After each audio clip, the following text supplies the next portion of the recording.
Hello and welcome to episode 7 of Summa Sales School. We have Dashaun Bryant with Roof Hustlers. Now, Dashaun is one of the most well-known and recommended sales consultants in the roofing space, so we are lucky to have him. He's helped roofing salespeople make a difference in their wallets and their respective communities. Dashaun, thank you so much for joining us, my friend. Yes, sir, man. Thank you for having me. It's always a pleasure. I done seen a couple of posts and clips about the sumo school, and in my mind, I'm like, man, what I got to do to get on there? So Adam bridging that gap. So Absolutely. So, Adam, thank you for doing that. We appreciate it. Now, I feel like we got to start with a hustlers. Can you give me one of those or what? yes, sir. Hustlers. Let's go. Today, Sean. Let's go. I love it, man. So, Dashaun, how did you get into the roofing space? Got into it by complete accident. So I love when I go to train companies. I always like to ask, did a friend or anybody get you into the industry? And people raise their hand, but like, my friend got me in. And I say, man, make sure you tell them thank you and I appreciate it because this industry changed my life. But I got into it by complete mistake. Just at the bar, chilling, minding my business. And I'm a very talkative person. I'm a people person. A lot of people say they people. But then they be like, I hate people. But like, I hate people, So we just at the bar vibing with anybody. And my best friend is named Brad. He got a really good friend named Bryant. And we always at the bar, and he just saw the way I could vibe with anybody. It's just like, I got a job I think you'll be good at. And unlike most people, I didn't ask what it was. I just said I was down. Turns out it was door-to-door sales, and I just jumped in it and never looked back, man. So have you always been that way? Like when there's an opportunity, you're open-minded to taking that opportunity and see what happens, or what's your mindset been like? Yeah, no, I've always been so I believe in first movers advantage, man, which is like when Bitcoin first came out, I was like, nah, that's some BS, right? But it's some people that jumped on it and they made a lot of money. So just the way I've been wired in my life is I always feel that people say there's a lack of opportunities. I say no, there's a lack of people prepared for when opportunities come their way. So I just didn't I got tired of working a 9 to 5. We had a baby on the way. We had to figure out a way to stay home with the kids and still be able to like make money. So when he told me he had a job he think I'll be great at, I just jumped at it because for somebody to look at me and say, I got something I think you'll be great at, I'm like, well, if you could see something in me you think I'll be great at, let's go do it, right? But yeah, I've always been the type to just jump at opportunities. I never really asked too many questions. It's a good and a bad thing, you know what I mean? So you had a baby on the way when you first got into the roofing sales game? Yep, my son was born February 4th. I closed my first deal February 6th. Right on. So that must have been a little bit of extra motivation then, if I had to guess. Yeah. So I've been a stay-at-home dad since I've been in the industry. So I like to preface that because people in stay-at-home dad, they think trophy wife. And I'm like, no. Like, I'm a dad. And I stayed home with my kids until they went to elementary school. So I had that luxury of staying home with my kids since they've been born. And that's the beauty of the roofing industry. Give you time and money. No, I love that, man. So, I've been listening to your content. I've been watching you, you've been speaking in a lot of conferences and stuff like that. One thing that is a takeaway is you say, hey, what does hustle hard and hustle smart mean to you? Because I heard you say that a couple times. Yes, sir. So, the full thing is hustle hard, hustle smart, and don't be afraid to bogart, right? Yeah. Hustle hard. That means don't let nobody outwork you. Like when you show up to the field or you show up in any endeavor that you're doing, somebody might have a better skill set than you. But I've always been told by my coaches, hard works beat talent. Like, it don't matter how talented you are, but when you outwork everybody else on the field, you end up like Tom Brady with 7 Super Bowl rings. Last pick, but he outworked everybody. You got Terrell Davis, used to play for the Denver Broncos. He's a 6th pick. You know what I mean? But now he in the history books for one of the, most well-known running backs. You even look at, I saw a post today on Twitter, and they're just showing all the people that's right now that's in the playoffs, and all of them was 2-star, 3-star athletes. Aaron Donald for the Rams was only a 3-star athlete. Dude, that's crazy to think about. Is it Jake Allen that played for the Bills? I'm thinking Josh. No, Josh Allen, stud. He was a 2-star recruit. Yeah, JUCO, I'm pretty sure. Junior college, I think he had to go to, and then Wyoming. Cooper Kupp was a 0-star recruit. Cooper Kupp, man. No stars, like straight 0 star. So that's what I mean by hustle hard. Outwork everybody. Who cares if somebody might have better talent than you, but let your hard work outdo them, right? No, I love that. Hustle is smart. What do I mean by that? You don't get no more credit for like carrying like bricks on your back to the construction site and putting them in front of the build versus you putting them in a wheelbarrow and wheeling them there, right? So Mm-hmm. smart, right? Figure out a way we can get to the destination in the fastest way possible. That's why I believe I love knocking doors, right? But I hustle smart when I knock doors. I only knock doors in the evenings. Why? It's more people home. So I knock less doors, close more deals, talk to more people versus people who knock doors from 8 to 8 and they burned out. I save all my great energy for the evening, so I hustle smart, right? And then don't be afraid to bogart means it's all about dominance, a mindset of dominance, which means you step into a neighborhood or any situation you in with no regards to the competition. Like, I don't care who was in this neighborhood before me, but they ain't gonna know your name after I come here, right? Or if you open the same neighborhood at the same time, you got two options, which is either you beat me to the door or you decide to go home. Because I'm gonna take over this entire neighborhood and everybody gonna know the dude with the bow tie was here first. So you don't got no opportunity to get any deals out here. So that's what I mean by hustle hard, hustle smart, and don't be afraid to bogart. I'm glad that you mentioned the bow tie, because at some point in this conversation I was going to, right? So I'm a marketing guy. I love branding and everything like that, right? So you have a trademark that stands out, right? Yep. Everywhere you go, you got the chain, you got the hat, the sweats, everything's got the bow tie, right? So it's hard to forget. How did that idea even come about? Well, the bow tie was, believe it or not, first day I knocked doors, no bow tie. Dude that was training me, I was like, you know what, man? I'm gonna wear a bow tie tomorrow. You should do it. And I was like, all right, I'm gonna do it. So the second day I wore a bow tie and I've worn one ever since. And I used to make music and we did a music video, and the goal was everybody to show up like dressed formal. And everybody else wore not business, but a regular tie. Yeah. I was like, I'm gonna wear a bow tie. And my kid's mom, she was my girl at the time. She was like, you look good in a bow tie. She's like, I look on you. So I was like, man, if you think I look good, I'm just gonna ride out with it. But I learned later on down the road from one of my coaches that actually bow ties represent excellence in the business world. So my goal is always to operate at a standard of excellence and show up as the best version of myself. So I think it just represents who I am as a person. And it's hard to forget too. I mean, you got to think, if a bunch of people are knocking doors and one guy shows up with a bow tie, it's going to be easy to remember that guy instead of everybody else. Exactly. I have homeowners sometimes. They'd be like, I think you were here already. And I'm saying, I'm like, you remember the bow tie? They'd be like, no. I'm like, well, you talk to me. But I wasn't here then. All right. So, let's say that we got, roofing hustler, right? Guy who's knocking doors. How does he know what to look for in a company, right? What should they be looking for before they decide to start their career with that company? It's a great question, right? And I tell guys, when looking for the right company, first and foremost, you need to know your own core beliefs and values, know who you are as a person, and then you align with another company. But first thing first, you need to know if they actually coach you.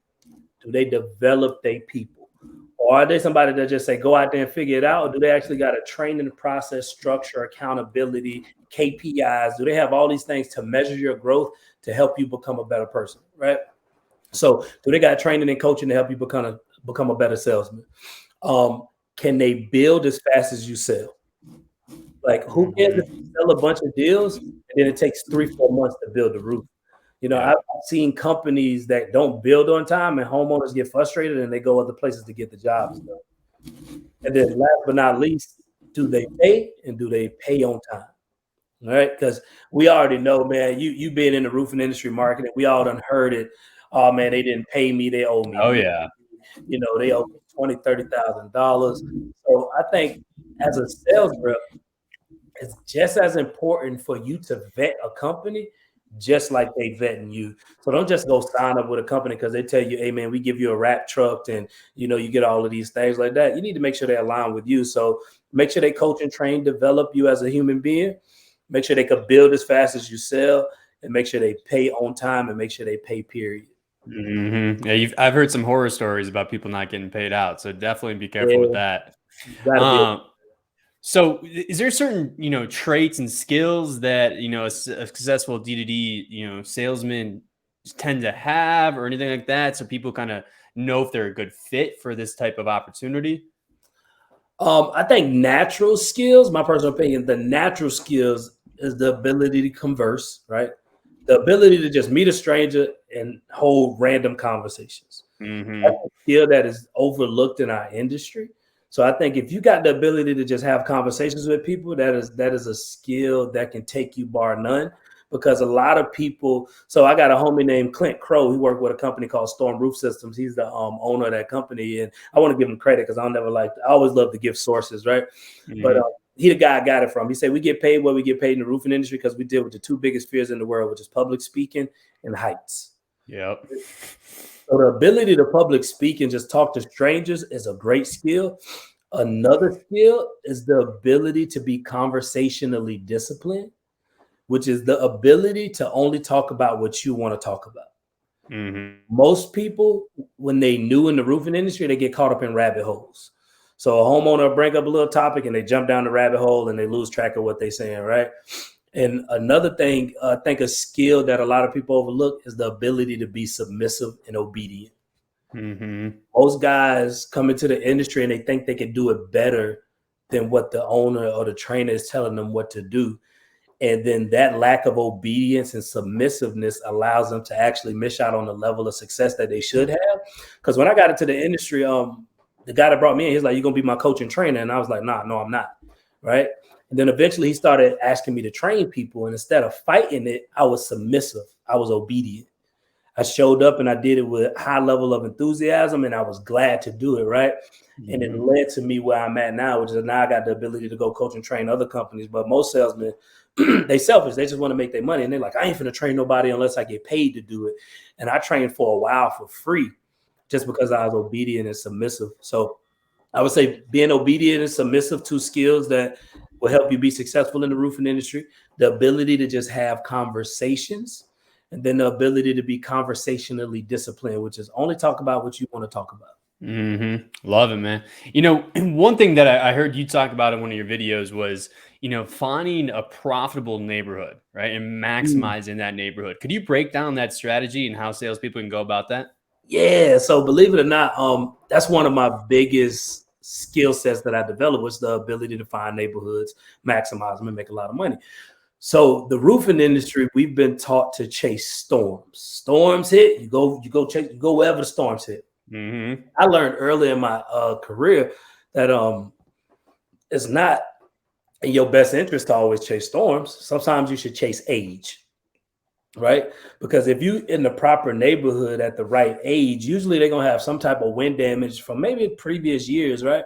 But you could tie it to a recent storm and you could still get a roof paid for, especially down here in Florida.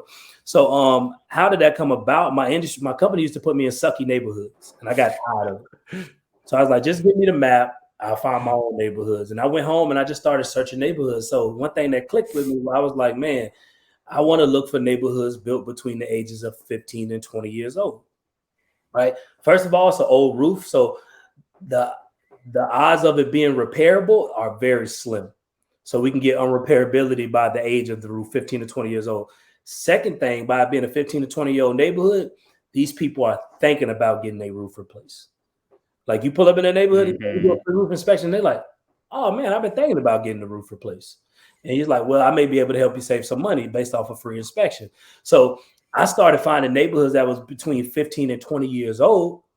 And I would pull up in these neighborhoods, and I mean, man, neighborhood full of 3 tabs everywhere. And we just knocking and we capitalizing on all the neighborhoods. And I believe you maximize a neighborhood by, first of all, you got to track your doors, right? So a lot of people are working neighborhood one time and they like, "I already worked that area." And I'm like, no. You didn't work the area. You was there one day, right? Yeah.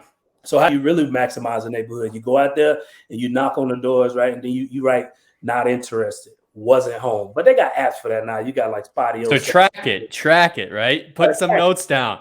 Put notes down. That way you go back into the neighborhood the second time, you're more efficient. So you're like, okay, I already talked to this house. They didn't have no damage. I talked to this house, husband wasn't home. So now you can go back, "Hey, is your husband home?" or X, Y, and Z. So I feel like you haven't worked the neighborhood until people actually know your face in the neighborhood. They're like, "Oh, Dashaun back in the neighborhood," or the dude with the bow tie back in the neighborhood. With the bow tie. Exactly. So that's how you really maximize a neighborhood. I say about 5 to 6 visits before you really get the most out of it. I love that, man. Yeah. I love that. You know, it's all in the follow-up too, right? And then if you already had a conversation with the husband or the wife, whoever it might be, and you got the notes in saying, "Hey, I know I talked to you. I know you're waiting for your husband to come back home. Is he home?" right? It shows some professionalism too. And so I mean, I love what you're talking about, where you're going actually towards age rather than the most recent storm, because those most recent storms, you know, they've already been pounded and they've had 15 door knockers already. So you're a fresh face instead of the 15th door knocker. Exactly. And even when storms hit, I work outside in, never inside out. So I was 5 miles outside the storm, and then I work my way in. Versus most companies go straight to ground zero. And I get it, right? Storms there, you want to capitalize on everybody. But that storm didn't just hit that spot. You know what I mean? Like, it hit the surrounding area. So the damage might have not been as big, but they still got the damage. So now you're in an area where there's less people and you're more effective, and people hear from you for the first time. No, I love that, man. That's some good stuff. Do you have any tips then on finding older roofs, or how you kind of went about that process? Was it databases, or like how did you do that? Oh, great question, right? So I do it the old school way. I'm pretty sure there's more efficient ways to do it. So the way I do it is I'm gonna get on Google Maps, right? I got my hail map. I'm getting on Google Maps. I'm looking at where the hail swath hit at. I'm finding the streets or neighborhoods within the hail swath. I'm gonna get on Google Maps. I drop my little person in the neighborhood. So now I can see what the neighborhood looked like from that perspective. And let's say the street name Johnson Road. I'm gonna get on Google Johnson Road. It's gonna be a house that's gonna pop up on Zillow. I get on Zillow, click on the house, see what age it was built, and it might say built in 2004. Boom. So I write down Johnson Street, put the age next to it, 2004. And I'm doing that on the whole map until I got at least 20 neighborhoods. That's awesome. And now that's all my neighborhoods to work for the month. That's awesome. I love that idea. Great way to look at it. Kind of reverse engineer it. Like everybody's doing the same strategy, right? They're all going towards that storm swath. They're going to where it got contacted the most or impacted the most, right? Dashaun is kind of going a different approach, where it's not going to be as competitive, right? So I love that approach. Now, what about when it comes down to communication to the homeowner, right? How does a hustler have like a high level of communication with the homeowner, where they're running that conversation and you're doing a really good job in terms of presentation? Love that, right? So first and foremost, I want people to understand that it's 4 levels of value, right? The first level of value is implementation, which is the people that do the work, which is the roofers. Second level of value is unification, which is a fancy word for a manager, the people that get everybody together and, you know, get the team rallied up. The third level of value is communication. When you're a high level communicator, you're making anywhere between $300 to $100 million.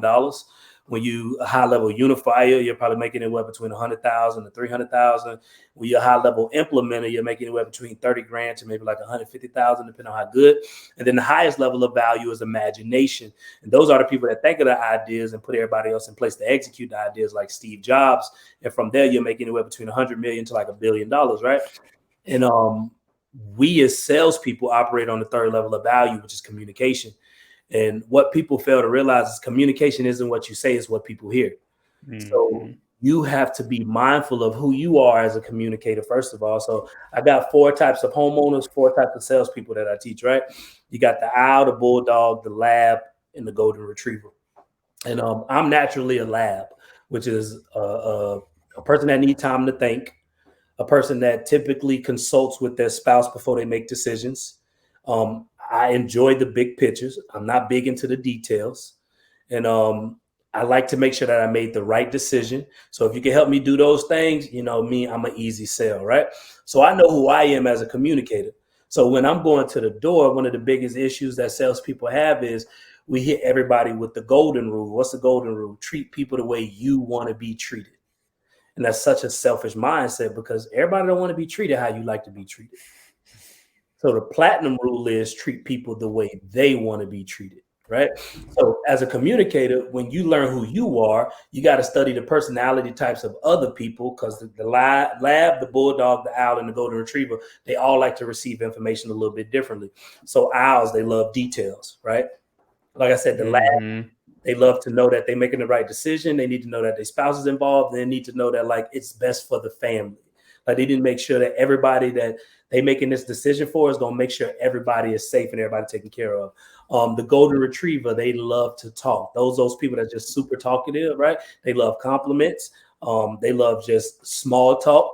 But most importantly, a golden retriever, they'll fail to commit if you put too much pressure on them. So you got to be able to get golden retrievers to commit before you take that next step in the sales process. And then you got the bulldog. They just love the big picture. And you might be an owl as a salesperson, and you talking to a bulldog, and you trying to give him all of the details, and you done lost him like halfway through the pitch because he like, you talking too much stuff. I don't care about none of that. So you got to know who you are as a salesperson, study the people that you're selling to, and then learn how to identify people within the first 15 to 20 seconds when they come to the door, because everybody answers the door a little bit different. You know, an owl gonna come to the door and say, hey, how can I help you? A lab gonna come to the door and say, hey, what can I do for you? A golden retriever coming to the door and saying, what's up, man? How you doing today? Everything going good? And then a bulldog coming to the door and saying, what you want? What's up, right? So you got to be able to identify those people in those first 15 to 20 seconds. I say adapt, adjust, and execute.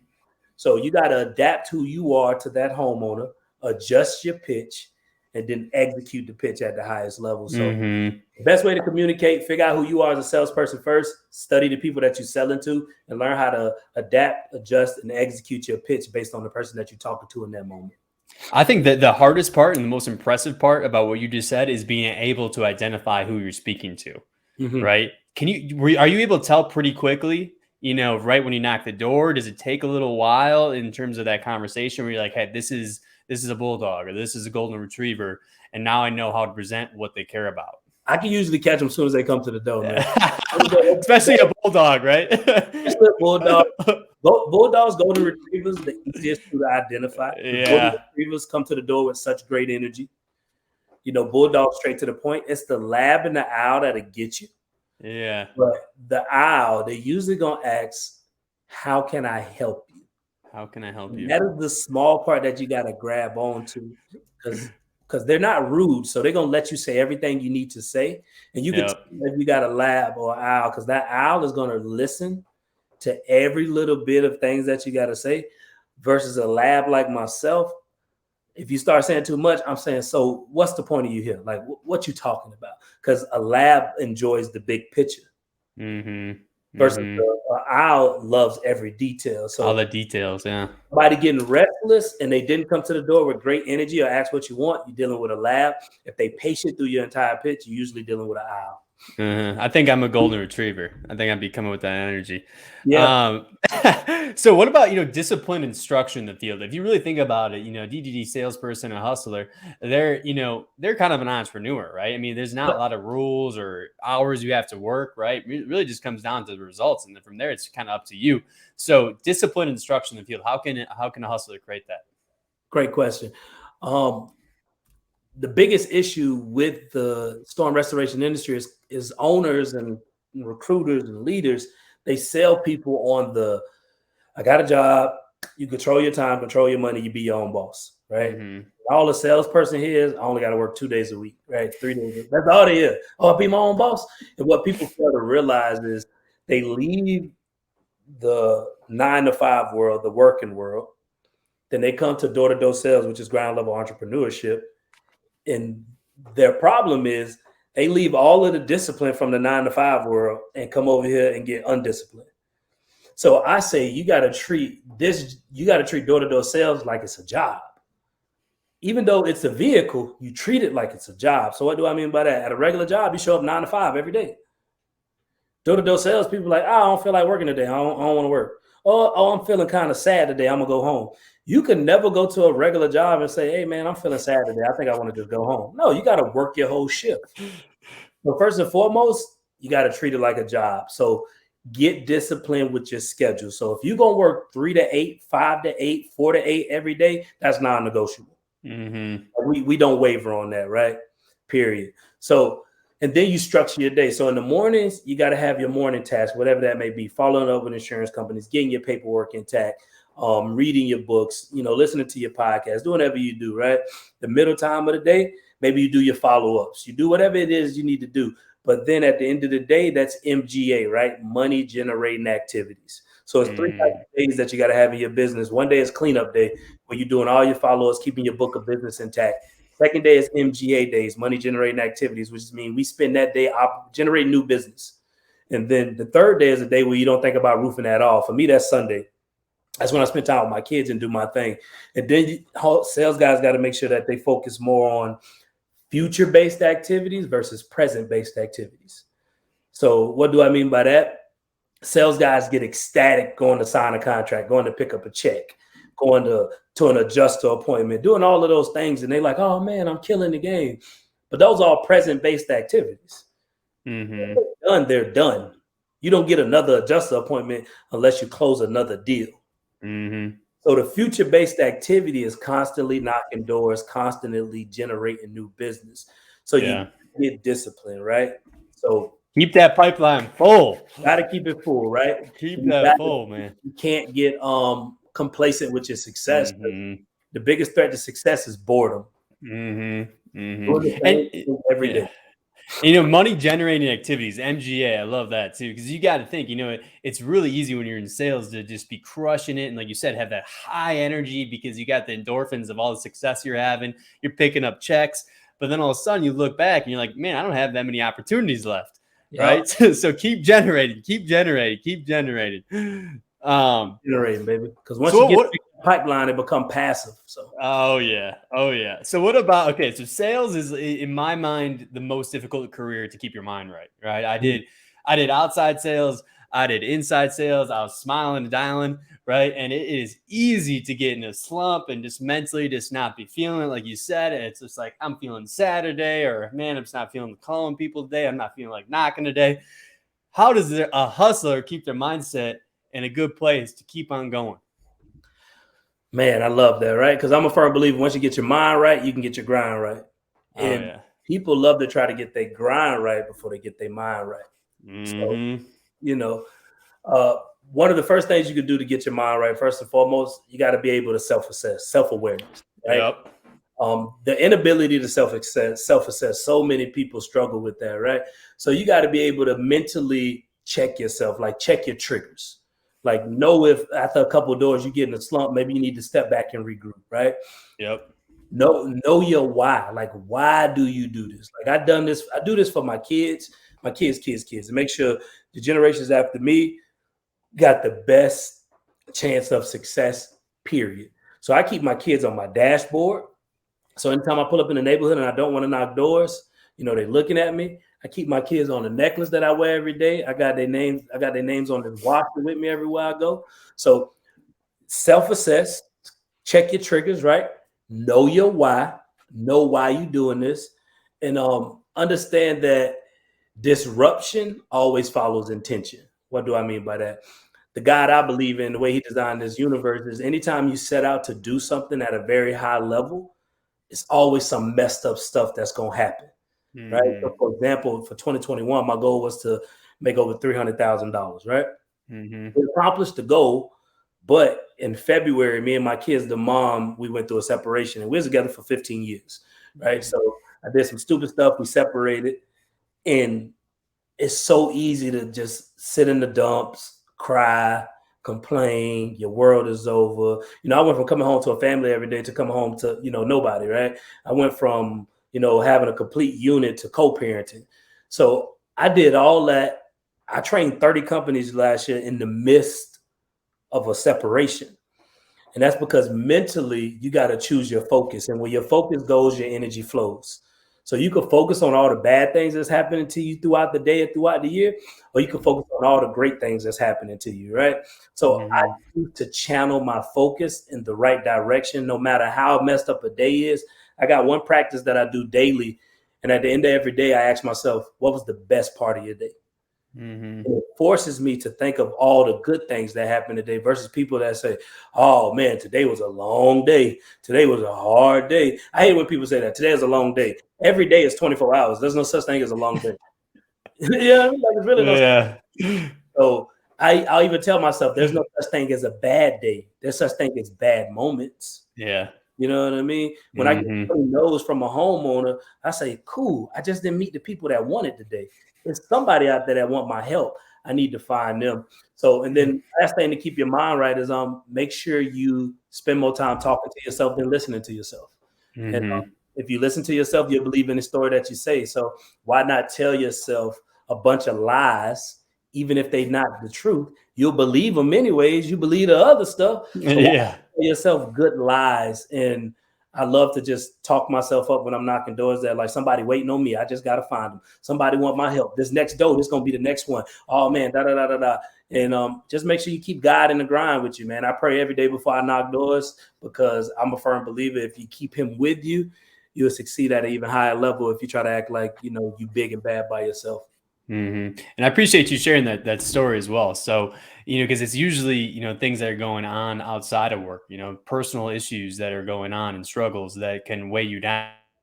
When you're in front of customers and you're working, you know, it's very easy to not have that energy because your mindset's thinking about other things. So I appreciate you sharing that story. Also, too, right? If you think about it, most of your thoughts are negative, right? So stop listening to yourself, right? And start talking to yourself. So I love that. You know, one thing I heard you talk about too was the power of patience rather than looking for, you know, that immediate gratification that we all want so much. You know, what does that mean to you in the D2D world?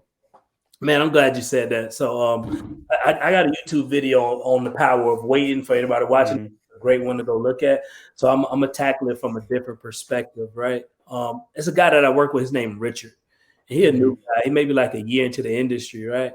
And all he does is talks about how he should be at this place. He should be here. He talking to other people that's killing the game. He's like, man, I wish I was this. I wish I was that. And I tell everybody, you got to understand that the best success that you ever going to experience is when you do it the right way, and it take a little bit longer than you expected. But once you get it, it's going to last a long time, right? Growing up where I grew up, which was in the hood, right? People see drug dealers and they're like, man, they got the cars, they got the clothes, they got the money, they got the girls.